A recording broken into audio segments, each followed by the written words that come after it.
Welcome to Tigers Untapped, a Bluff City Media podcast. Stepping up to the microphone are your hosts, TJ Willis and Trey Lasley. Pull up your chair, grab your favorite brew, and enjoy the conversation. Now, let's get to the show.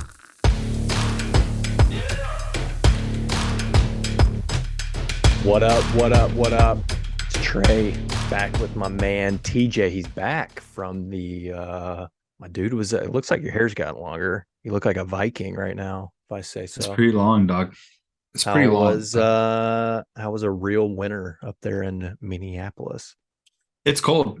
And it's no joke. I mean, it was like 13 or 14. It was like 3 or 4 a couple of days. I mean, it was definitely the winter.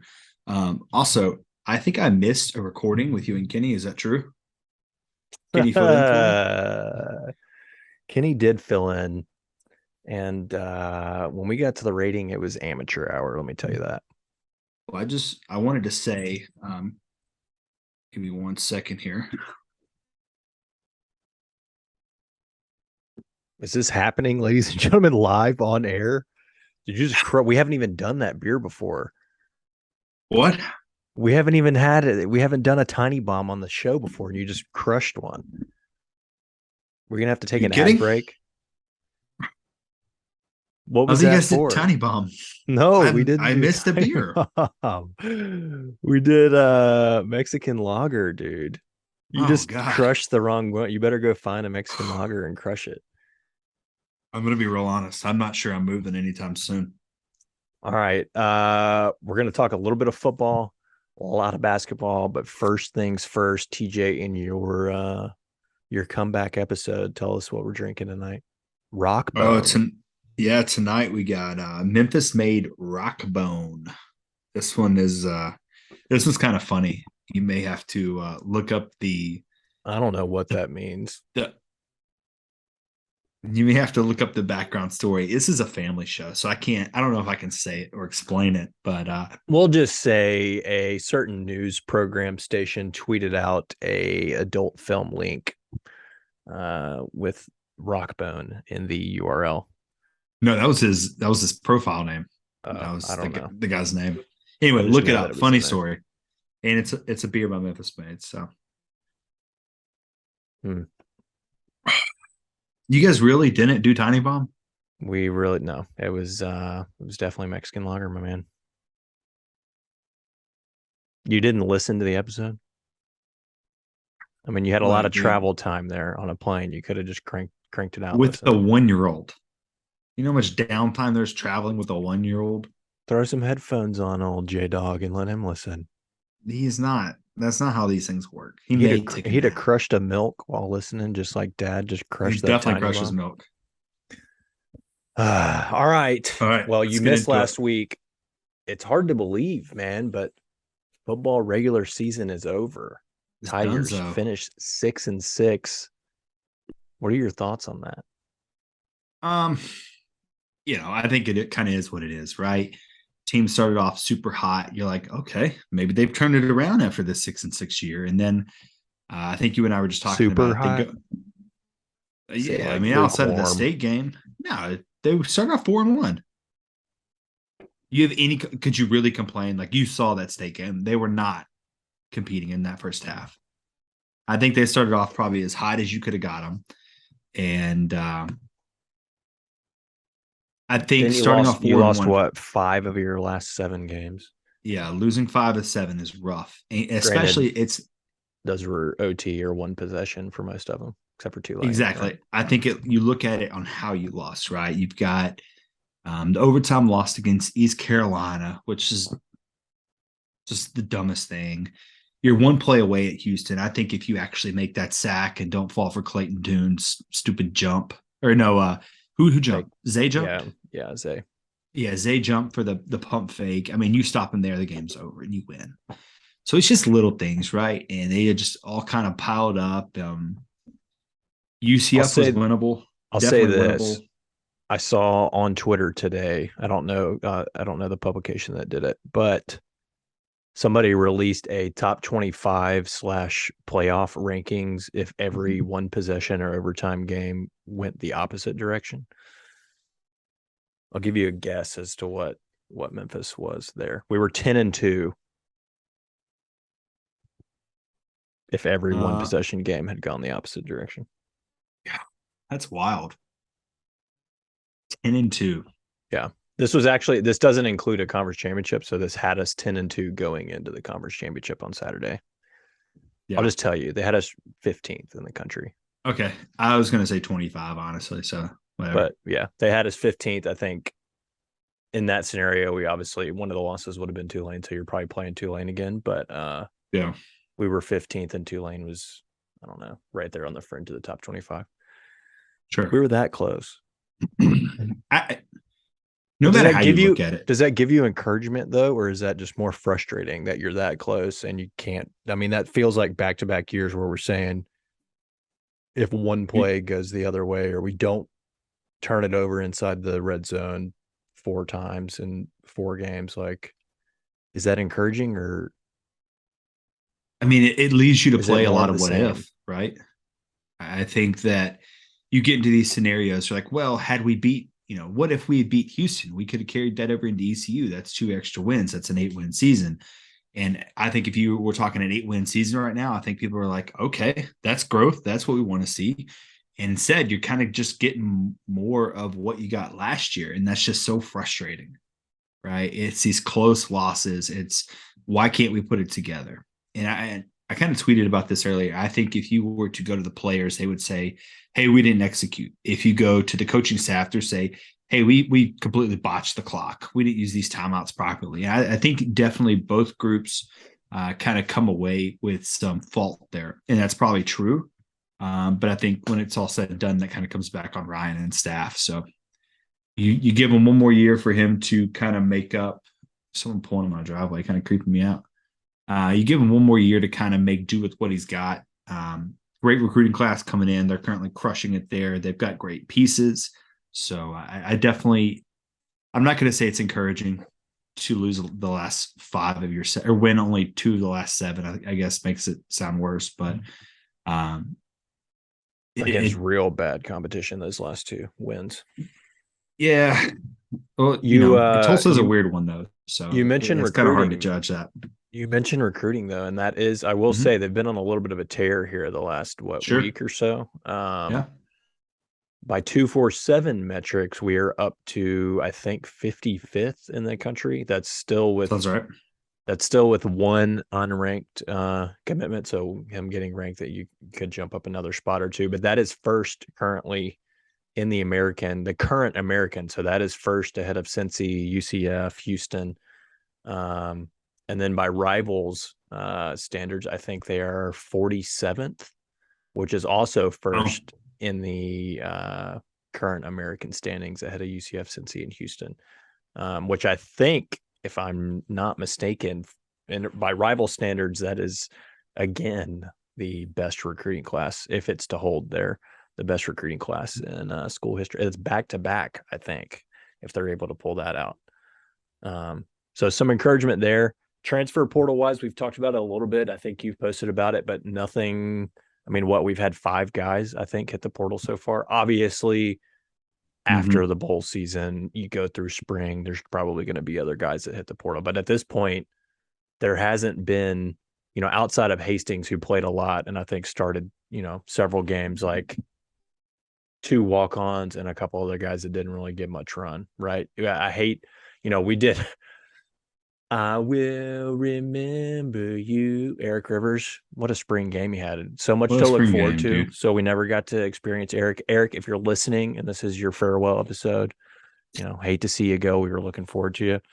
But I'll say this. Nobody has entered so far that wasn't kind of directed to go that route, right? Yeah. That's not to say there may not be some that come, but at this point, nobody unexpected. Yeah. And I kind of tweeted about this, kind of to your point. It's only 5 guys, but we're also kind of early on in the process. You're going to have guys in spring. You're going to have guys vamp out in fall camp. I mean, how long was Cameron Washington a member of this team? The guy committed in spring, or not even, it was late summer, I guess. And then I guess wasn't starting, and he was like, I'm out. So he hit the transfer portal like 2 months later. Yeah. And that was right as the season started, right? So I guess he technically counts. I guess he would count against us in the transfer portal for now, and versus I mean, I don't know how that. well, only just works. due to the fact that that's how the windows and stuff work now. So Yeah. But yeah, to your point, it's not really anyone of major impact. Not to say that Eric Rivers or even I don't even want to say his name because I don't want to open this can, but Drake Clark, like if he stop. He's your short yardage guy. No, he's your short yardage guy, dog. Spell it. Spell what you just said. Look, dude, I wrote down TJ. DREKE. I said DRIQ. What where does that even come from? Where does the K come from? What do you mean? I mean, if you ask 100 people and you're the 99, spell it DREKE, and you just spell it DRIQ. I don't even know how. I don't even want to attempt. What are you gonna Drick? Do? You know, that's Drake. Okay. Continue. Drake, anyway, if you're listening, we know that you probably are. TJ apologizes for typing out your nickname correctly and then saying, no, you know what? I'm going to go DRIQ. I definitely had it right. I changed it. I don't know. Whatever. It was late.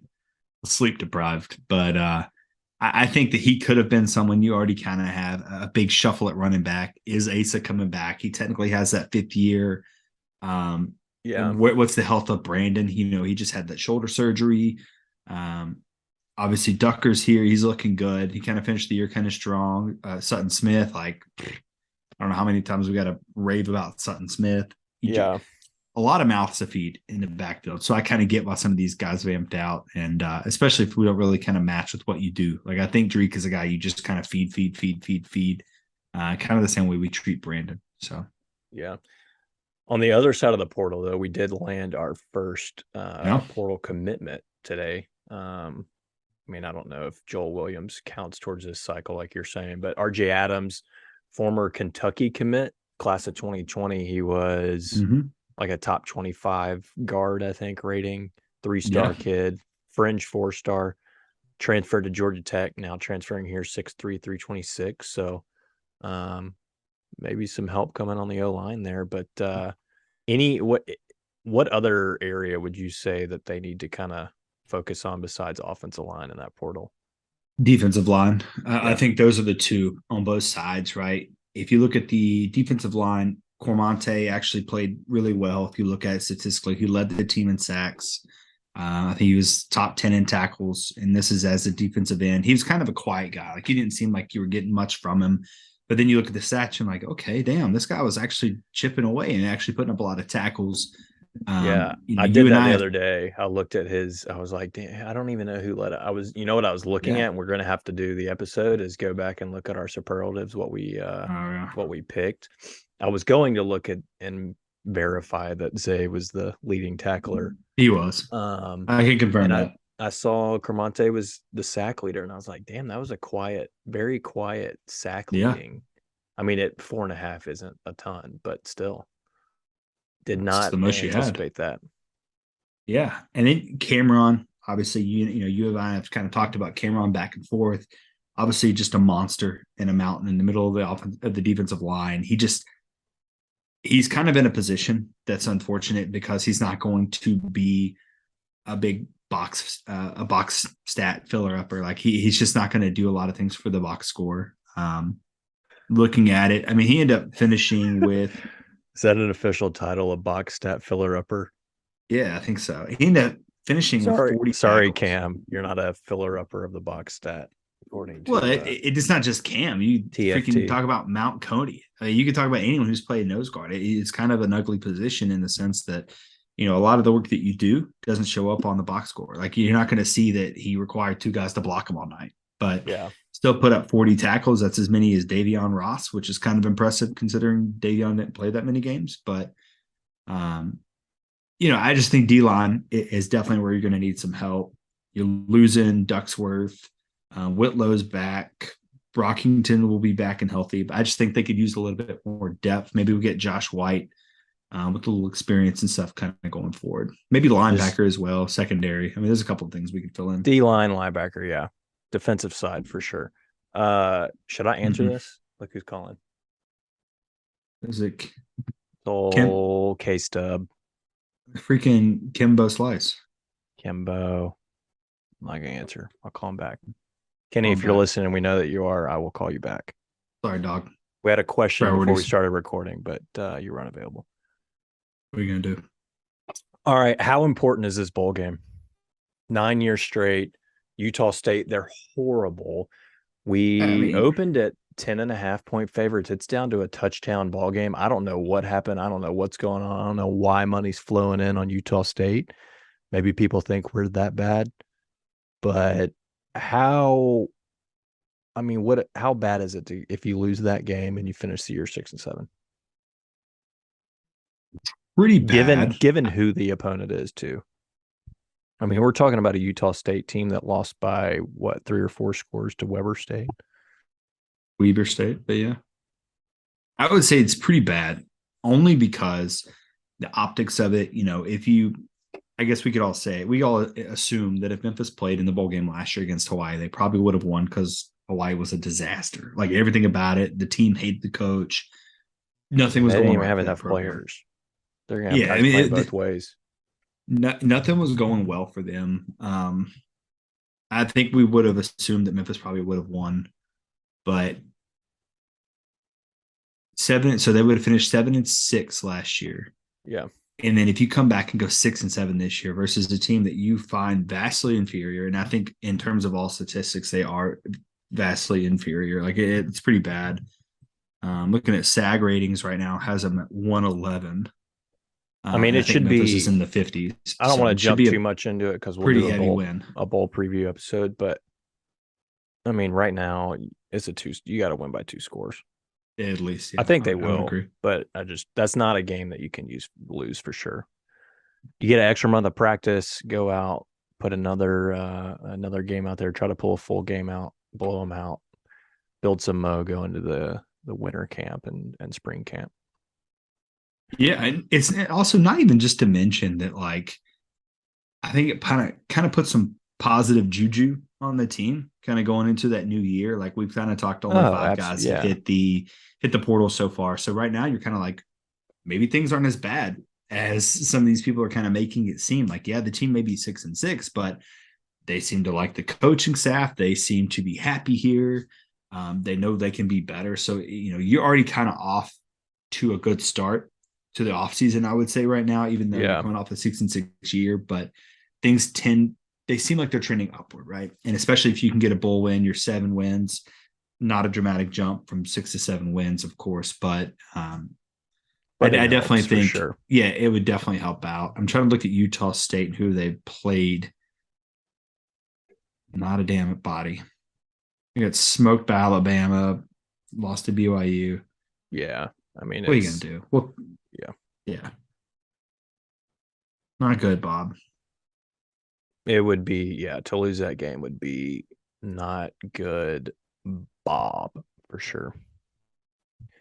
All right, couple basketball games. We'll jump to basketball. A couple basketball games have happened since we last recorded. So obviously, first Saturday night, TJ, I know you weren't in the building, but it was a good crowd. It was a good. It was one of the better crowds that I've experienced more recently. A whiteout. I think they announced a little over 13K there, but Tiggs came out strong early on. Got up like 30-8 in that first half. Just an overall, I think, a really solid performance. A good, probably right now their best win, even though it was at home, but beat a fairly an Ole Miss team that had at that point was 6-1, made the finals of the ESPN Invitational that we'd been playing in. So great night from DeAndre. He finished with 17 on 7-6 shooting, had a double, almost a triple double. Actually, he was, I think 3 assists away from a triple double. He had 17, 14 and 7. So big night out of DeAndre. KD, not the best night. I mean, he did finish in double figures, 14, but he was 4 of 18 shooting, 1 of 7 from 3. And TJ, I don't know how much of the game that you got to see, if you've been able to watch any of the highlights, but if there was anything bad out of Saturday, 1 of 15 from 3, 7% from the 3 ball for the Tigs on Saturday. I mean, I think that's kind of the story of this team. I think all year long, no matter who it is, I think you're going to struggle from 3. It's just not that great of a shooting. Struggle is about as much as team. I'm struggling with this microphone right now. This thing I is think, not. I think even if you look at it, like, I don't remember the stats specifically, but KD came into, think about when any time KD played Memphis. I'm not confident he missed a 3. And now he kind of gets here, and I guess we oil our rims before the games or something. I don't know what it is, but he's still been electric. Like, let's be super clear. Like, KD is awesome. Oh, and absolutely. the team is just so much better with him on the court, but that 3 ball is not falling like it was beforehand. And I don't know what it is exactly. Looking at it over his previous years, he's been shooting. He shot 37%, 38, the last 2 years, and he's down to 31 this year. Yeah. He's also significantly dropped just from the floor in general. I mean, his last, I don't know what, 4 or 5 games have not been great. Yeah. Going back to Stanford, he shot 28% from the field. UNA was a little bit better, 57%, but 22% against Ole Miss from the field, 20% from the field last night against Little Rock. And 3-point wise, he was 0% against Little Rock, 14% against Ole Miss, 29% against Stanford. So kind of a little bit of a shooting slump. I mean, he's still finding ways to be effective defensively, assist. But yeah, a little bit of are you concerned at all with this? A little bit of a slump from Ken? I mean, it feels like obviously the Tigers go as far as Kendric will be able to take him, and he is their primary, I would say, offensive weapon. So if he's not, I mean, it's good in the last 4 or 5 games, they've still been able to come away with victories. But I mean, how concerned are you at this point with where he's at shooting wise or scoring? I would say he's still averaging 15 plus a game, so it shouldn't be too much of a concern. Now, if you see this consistently over 3 or 4 more games, then obviously I think you can definitely. What is going on? You can't hear that, but this is blowing up in my ear right now from ESPN. Dang, dude, that just blew my eardrums out. We are struggling tonight. Yeah. Well, sorry, I crushed 1 beer accidentally within 30 that's seconds. What threw us all off. You just came in and immediately slammed, not even just a beer, the wrong beer. You were trying to play catch up, and you grabbed the wrong one. Is it ever really the wrong beer? Let's talk about that. True. Is it ever really the wrong beer? Anyway, that's true. Going back to it, even if he's having a slump, I don't think that it's going to hurt you dramatically. Like, yes, you run a lot of things through him, but him just being on the court, people tend to draw closer to him, right? Someone's, right in front of him playing man up, but then you'll notice that people kind of bunch in around him. It just kind of is what it is, and it opens up so many other players. He's been double, at times triple trap. I mean, they're throwing traps at him left and right? Sure. Like, as soon as he gets across midcourt, it's throw 2 at him, get the ball out of his hands. And I know some people have kind of equated that to the poor shooting, if you will, but it's not like he's forcing shots that I've seen. I mean, a lot of them are open good looks, and they're just not falling right now. It's just not falling, reason.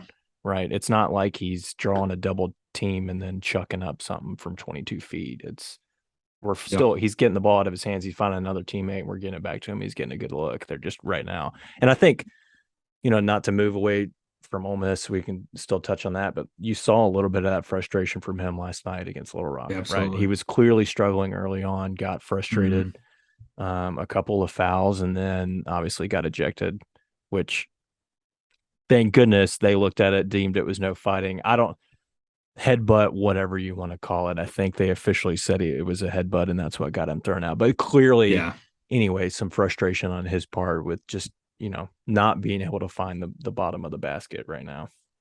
Yeah. And that you could tell that was him being thrown out. It was more so the refs just trying to get a hold of the game. Like it was definitely getting chippy. A couple guys kind of getting at it. So that was just their way of like, hey, this is our game. We control it. And they just kind of made a power move. Plus you're up 20 points on this team. Yeah. Like there's no need to be like that right now. So it just kind of going back to it, like the shots, whatever. I think they'll fall. And even if they don't, he's going to draw in so many other defenders and open up other guys. Someone, DeAndre obviously is incredible as long as he can stay out of foul trouble and be on the court. Like he is a difference maker. Someone that I know that you're growing pretty fond of, Keontae Kennedy, shot looks good. It's hot and cold on when it's going to fall. It is. It's hot and cold on when it's going to fall, but it looks good. I'll be honest. Every time he shoots that thing, I think it's going in. It looks good every time. Yeah. I like Keontae. I think he's definitely a piece for this team. Very quickly becoming one of my favorite players on the team. I mean, he plays so hard every time he's out there. He's giving it his all. He's a freak. I mean, some of those dunks he had a putback last night that, I mean, just out of nowhere, read it perfectly. And that's what, like, people talk about rebounding all the time. It's effort and timing. Like, it's reading it, it's timing, it's just understanding, where the ball is going to come off the rim. And that last night, that putback dunk was sick and perfectly timed. Was it the Ole Miss game where he just absolutely detonated on him? On a dunk? Was it? Yeah, he had a huge. I think that was. I can't remember if it was. You talking about bodied somebody? I think that was Stanford. This is the one right before. I couldn't remember exactly if it was or North Alabama, maybe. I don't know. He's had several explosive plays at the rim. I mean, in Ole Miss, he had a drive where it looked like he was about to yam on somebody's head and ended up laying it in, just because of configuration in the air and putting it back. But Keontae's very quickly becoming one of my favorite Tigs on the team. Shout out to Ayla too, man. Ayla's been playing pretty well lately. Obviously, last night made some boneheaded plays, but you're getting things out of him that you haven't gotten the past couple of years. And I don't know if it's because he's playing more free. I don't know, what it is necessarily. I think that's exactly what it is. I think he's comfortable in the role that he's in. He doesn't feel the pressure anymore, right? He's the starting point guard guy. Yeah, he's out there playing ball, right? He's doing what he knows he's capable of doing. And I mean, honestly, the Ole Miss game, it was like he was taken over in a sense in that first half. I mean, I'm every pull up Jay from the free throw line, it didn't matter. Back to the basket, turn around, it didn't matter. It was going in. And mid-range is making plays on lately. Oh yeah, I mean, it's been falling the last several games. What? So Ole Miss, he had 14 points, 14, 2 and 2, 4 steals. Last night he had 10, 5 steals, 4 assists, 4 rebounds, a block. I mean, he is playing that's 4 of the last 5 games. He's been in double figures and shooting over 50% from the floor in all 5 of those games. Yeah. He's played well.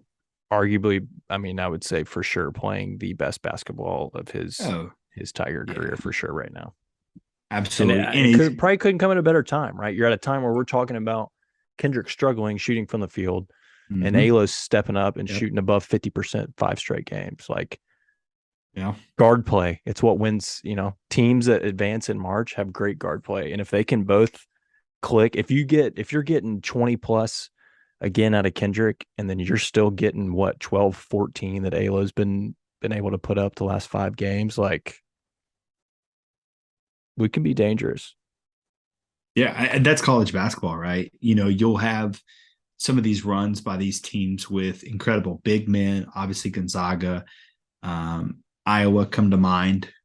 But if you think about it, like it's always in college basketball, it comes back to the extreme guard play. If you have a good guard, even on a mediocre team, then there's a good chance you're going to make a run. It's just the ball's in their hand more than anyone else. So it's just that kind of a difference maker. Yeah. And it's all that more of a weapon when you've got 2 guys, right? You got 2 dudes that can go out there and handle the ball and can make a difference on either end of the floor, right? I mean, that's the other thing too, is We just mentioned it, 5 steals last night for AO. He is so effective on the defensive end and makes so many little plays that even when there is a boneheaded, the behind the back attempt right before the half, like there were 2 or 3 other plays that easily made up for that. Well, yeah, when he fouled out, he just gave up a foul for no. It was a wide open basket. Just let it have it. You're up 20, and just let you got to have it. know that that's your 5th foul too. That was that was very silly. I don't know. And that's at that point, KD's already out of the game, so you're like, well, now who's running point? Yeah, you got to have better awareness right there.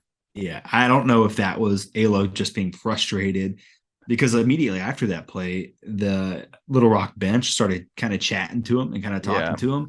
And he starts walking over there, and then Mr. Memphis, Preston, kind of like, puts his body between them and kind of separates them. And then, it's just stupid stuff like that. And I think he was just frustrated, right? But it puts us in a kind of the game was obviously out of hand anyway. It was like a 16-point game, I think, at that time. But it puts Memphis in a situation where once you inbound the ball, obviously they're starting to come up and trap you. You have no one to inbound the ball to, right? Like Jonathan, maybe. It's kind of like a flexible third option, you hope. McCadden, I think, is actually who started taking it up. But it's just, you don't want to put your team in that situation. And Alex is smarter than that. It was just kind of frustrating. Yeah. I mean, talking about last night and the chippiness, Little Rock was definitely trying everything they could to try to get into our head. I mean, they mentioned 100% in the post game, right? It was such a weird game. It felt like the officials didn't have full control. But to your point, I think a lot of what getting KD out of there was just them trying to gain that control back. But that it was a weird little chippy game last night. Something that's all, I mean, Penny talked about it in the pregame even. It's like he knew before the game started that it was going to kind of be this way, but he's talking about the team not taking games like that very seriously, kind of overlooking, if you will, which I get it. I've played on sports teams where you're playing somebody. I mean, they were 323 in Ken Palm, somebody you're favored to beat by 30, like very easy to overlook in that scenario, right? But is that concerning? I mean, at all? Like, you can't, you're favored, not that was ever in danger of losing that game, but like, don't you want to see your team come out and just obliterate somebody like that? Like, give it 110 every night, no matter who you're playing. If you can control anything, you can control your effort level. Yeah, I agree with that. I also think that that's probably I hate using this phrase, that's probably the worst team you're going to play from here on out. Like, I don't see a team being ranked lower than them. It's a team that kind of lived and died by the 3, and that bad boy was not falling. I can't think of a team you're going to play that's worse than that. So I kind of get why they kind of checked out mentally. I mean, think back, we had Will on the show, right? And Will was talking about them checking out women on the sidelines and not even paying attention to the game. And so frustrating, right? Yeah, you can easily mentally check out of games and stuff like that. So I get it. They've made it clear. I check out at work literally almost every day. I kind of look at this as like a job for those guys. So I get it, right? But at the same time, I think they could potentially slip up eventually in the season, and it becomes a reality check. And it's I mean, you can't. Hey, this was on you, dude. Like we could have avoided this, but that's the other thing that I was going to talk about. Was we talked about with Will how important that Seton Hall game was, and now, we talked about it being a quad 1, and we turn around now, and that is a quad 3 loss, which is not anything that I was anticipating. I mean, hopefully, given their schedule and the league that they play in, they can get top 100, and that maybe just stays a quad 2 loss. I don't think that they'll get top 50 to make it a quad 1 loss, but we don't play East Carolina, do we? Yeah, we do. Yeah, we do. East Carolina may be as bad as UAL are. Dude, they're 110 spots ahead of Little Rock. Yeah. Much better ball club.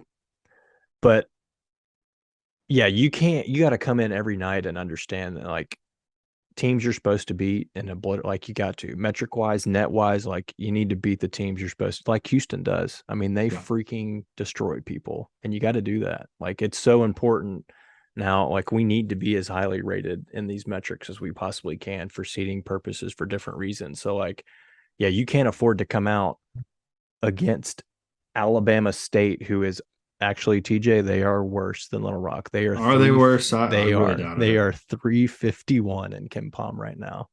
So How are you even allowed to play dudes, if y'all collegiate are basketball listening, at that point? basketball team, when we play Alabama State on December 21st, I don't know 40 what pieces. we're going to be favored by 30, beat them by 35.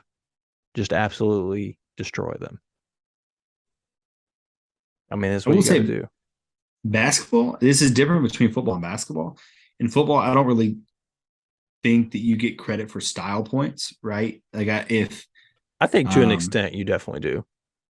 Kinda. I think it just depends, right? Like if Memphis were to have beaten Tulane by 40, okay, we'll use Tulane. Tulane beat Kansas State, who at the start of the year didn't look that great.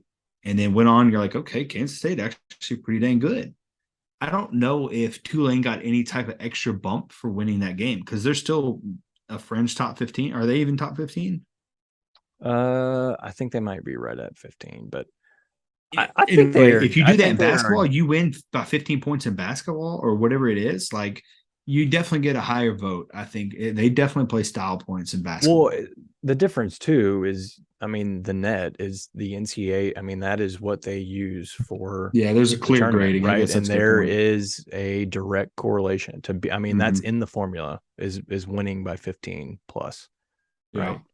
I would say that is a clear formula. So that makes sense. Yeah. So you get more credit for margin of victory or loss, depending on who you're playing. Hashtag style points, dude. Hashtag style net points are important. Like and South I just Florida, feel Tulane, like ECU. the team There's so many does teams you not could care. smoke. I feel like the team is a win's a win, right? But you gotta beat people and beat them good. Yeah, like you get a shot at Cincinnati, UCF, Wichita, Temple, Tulane. I mean, I'll say that top. we are running out of quad one opportunities. Sure. Right now, looking at it, you got back-to-back opportunities coming up. So obviously Auburn and Alabama. A&M's not going to be one. They're not going to be top 25. No. Then you've potentially got one at USF or UCF. I mean, potentially at Cincinnati. So that's 2. Obviously, you got the 2 Houston. That's 4. And that's it. You got like 6 remaining quad one opportunities. And you're already 0-1 in quad one, unless Vandy somehow figures out a way to get top 75. I mean, I would say, TJ, rest of the year, you need to go like 3-3 in those 6 quad one opportunities. Yeah, right? I'm afraid by looking at it, you're going to have a lot of quad 2 wins, maybe quad 3 at that point. Well, I think if you can, I mean, we already have one. If you can avoid quad 3 losses, so Seton Hall, if you're listening, we know that you're listening. We need you to win some ball games and get top 100. We got to avoid quad 3 losses. And then if you can stick with just one or 2 quad 2, and the rest of them be a couple quad 1 losses, then I think you're set up pretty well. I mean, to me, I want to top 6 seed, 7 seed even I'll take, but you got to stay out of that 8-9 line. Can't have 8-9, man. And if you're doing that, you can't have any quad 3 losses, and you got to win some of these quad 1 ball games. So we'll start with Auburn Saturday. There's not an official line out, but in Atlanta, which I like, neutral site game. I mean, Auburn, I've watched a little bit of Auburn. They haven't looked great. I mean, I watched them play St. Louis. St. Louis led for a lot of that in the second half, ended up losing at the end, but sort of a very similar team to us, I'll say. I mean, right now they're 6th defensively in Ken Palm and 45th offensively. We're 19th and 56th. So we're very strong defensive teams and pretty much average offensively, I'd say. It's a pick 'em, I want to say, on a couple of metric sites. Ken Palm's got Auburn winning by 3. But if there's one of the next two between Auburn and Alabama, I think that's the one that you definitely It's the one, have a yeah. better shot of winning, right? Maybe you catch Bama coming. I think they play Houston this weekend, so maybe they come off of a, just one of those emotional, whether they win or not. I mean, last year, what was it? They won at the buzzer against Houston, right? Down in Tuscaloosa. So maybe they come off some kind of heartbreaker and you can catch them kind of in a slump after that, a tough game at home. But I would say of the two, you need to split for sure. Going 0-2, I'd feel pretty bad heading into A&M.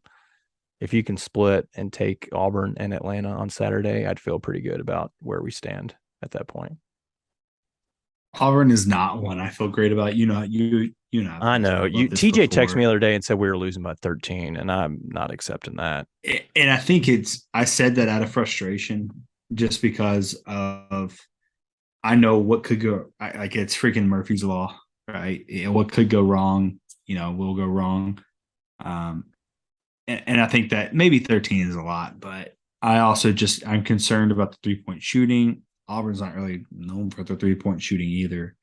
I've seen how lackadaisical this team can be, and I think that concerns me. Hey, we shot 50% from 3 last night. Can't complain about that.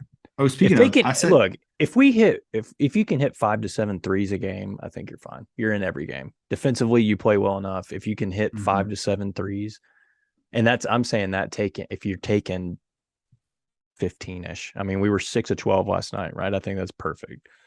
You need to be in that low to mid-teen threes, and you hit 5, 6, or 7. I think you're money. We ain't got to light it up. We play well enough defensively. We don't have to light it up from 3. But you do got to make it. I mean, we're not.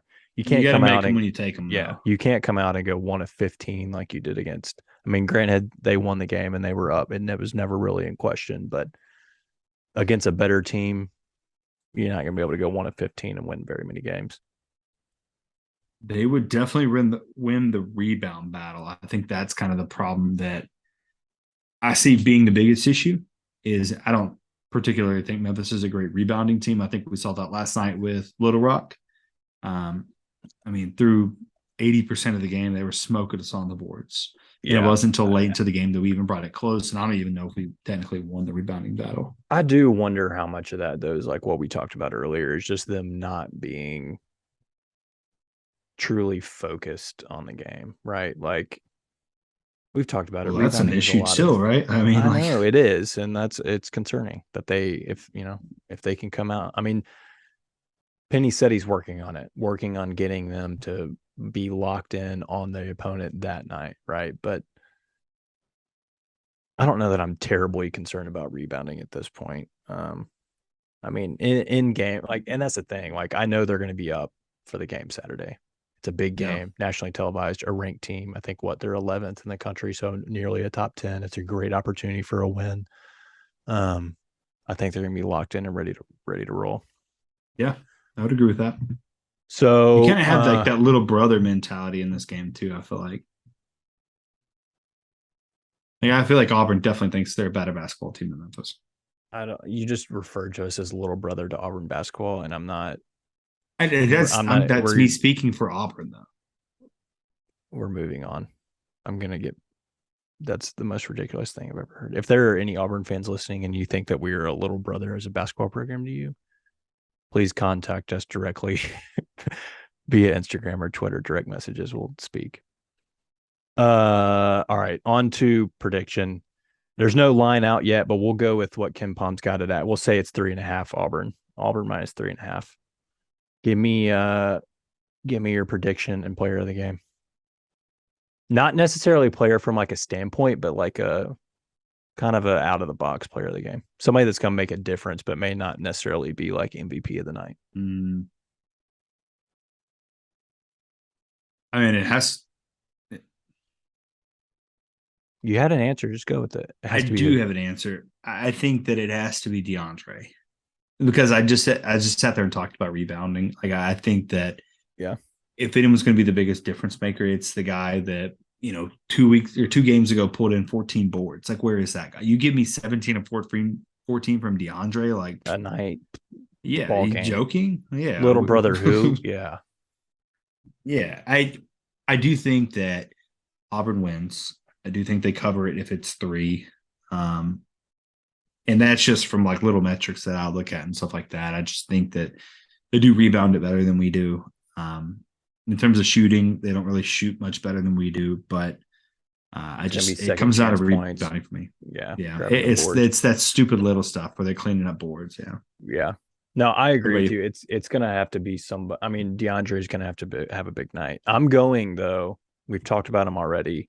I think Keontae comes out. He is just a spark plug. He's going to play hard 110% the whole time. And I'm not saying he's going to come out and be like 20 and 10. I'm saying he's going to come out. He's going to have a dunk that just fires the team up. He's going to make a play defensively, something, like he's going to have plays here and there that are just the difference at the end of the day, right? Sure. Just winning plays. So I'm going to go Keontae is a little kind of a under the radar player of the game. And I will say that we pull it out on Saturday. I mean, this is a game I think they are fully locked in. I mean, they understand the importance of it. Like we talked about, they know the opportunities they have in front of them. Big nationally televised game, neutral site. I think they pull it out. I think I'll say we win by 3. Okay. Auburn misses a game tying 3 at the end. We don't foul when we should, and they get a 3 off. Hey, look at me. Last episode, I was talking about how cursed my fandom is, and here we are. This time, the damn 3 doesn't bank in to beat us. I'll say that. That's wild. I've still never seen a bank 3 just be so perfect. I mean, 3. He had 0 of 1 for the year, and dude goes 2 of 2 that night. One of them being a freaking Hail Mary. What are you gonna do? I can't even. What are you gonna do? And then it's on top of that, it ends up being a quad 3L. Just so horrific. Anyway, all right, on to the beer. Dr. Rockbone Indian Pale Ale is pretty good.